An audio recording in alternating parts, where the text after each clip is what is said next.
안녕하세요 여러분. 오늘은 우리 상가나 주택을 임차했을 경우에 어떤 효력을 가지는지에 대해서 알아보려고 해요. 대항력과 우선 변제적 효력을 가져서 제3자에게, 임대인에게는 물론 제3자에게도 대항할 수 있는 것이 가장 큰 효력인데요. 문제는 일부 임대차, 즉 어떤 건물의 전체를 임차한 게 아니고 일부만을 임차했을 경우에 갖춰야 될 추가적인 요건들이 있어요. 그걸 못 갖추면 주택의 경우에는 전입신고하고 확정일자 받고 건물을 인도받고 다 했는데, 그리고 사업자의 경우에는 사업자 등록도 하고 다 했는데 나중에 보증금을 돌려받지 못하거나 대항력을 취득하지 못하는 경우가 종종 있거든요. 그래서 우선 주택임대차보호법이랑 상가건물임대차보호법이 임차인을 보호하는 이유부터 알아야 돼요. 그건 만약에 이해관계인들이 있죠. 원래 집이나 상가의 소유자들, 이해관계인들의 관계인들이 집을 담보로, 그리고 상가를 담보로 돈을 빌려주려고 할 때 거기에 임차인이 있으면 그 임차인 보증금만큼은 나중에 못 받기 때문에 그 금액만큼 빼고 돈을 빌려주려고 하게 되죠. 그래서 임차인이 정확하게 누가 있는지, 그 금액은 얼마 정도 되는지 제3자가 알 수 있게 해줘야 돼요. 임차인으로서는. 그걸 안 해줘 놓고 나중에 내 보증금이 먼저야 이렇게 하면 안 된다는 거죠. 그래서 주택의 경우에는 전입신고를 하면 그 이해관계인이 그 전입신고 내역을 확인해 볼 수 있거든요. 마찬가지로 상가도 사업자 등록을 해두면 나중에 이해관계인들은 그 사업자 등록이 누가 되어 있는지, 그 건물에 관해서 누가 되어 있는지 알 수 있어요.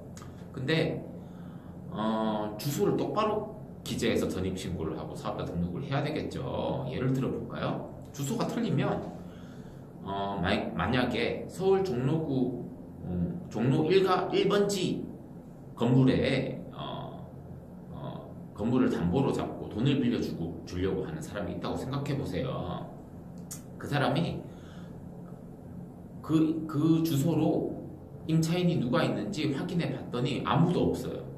그게 종로구 종로 1가 1번지라고 해서 전입신고랑 사업자 등록을 해야 되는데 2번지, 종로 1가 2번지라고 해놓은 거죠. 그러면 누가 잘못했죠? 임차인이 잘못했죠.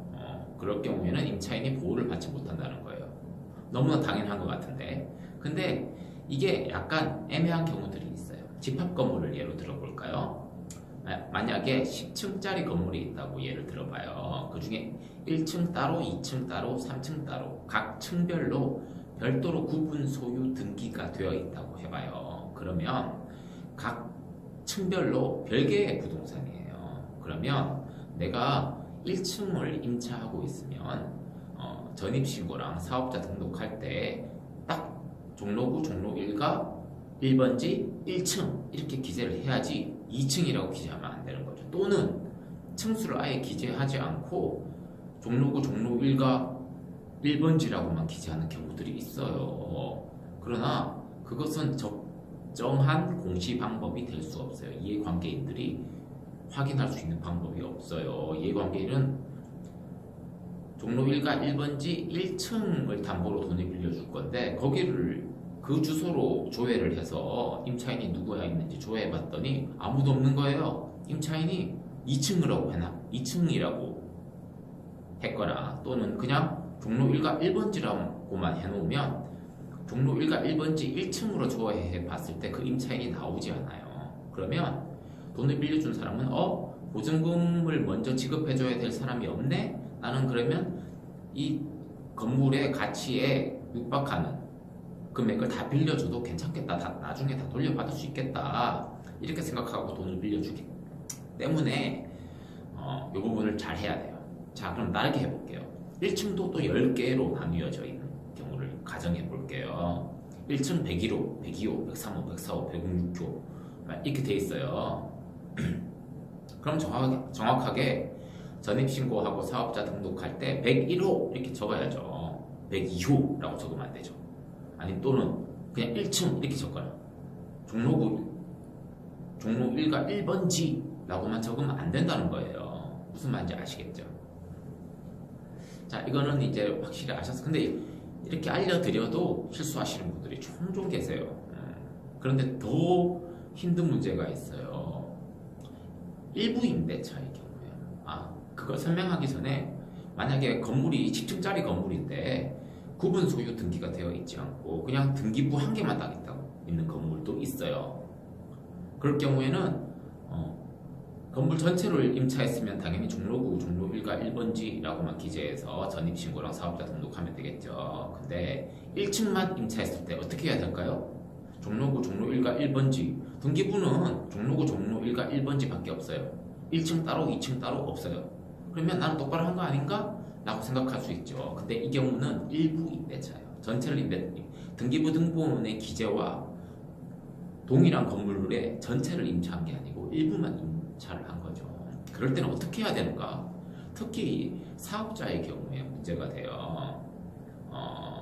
사업자의 경우에 사업자 등록을 할 때 일부 임대차의 경우에는 도면을 첨부하도록 되어 있어요. 도면을 첨부해서 그 전체 한 개의 등기부에 해당하는 건물 중에 어느 부분을 내가 임차를 한 건지 도면으로 정확하게 특정하라는 거죠. 그렇게 해서 공시를 해야지 제3자 이해관계인들이 그것을 확인하고 자기가 어떤 이해관계를 가질지 결정하게 된다는 거죠. 근데 뭐 일부 반대 견해는 있어요.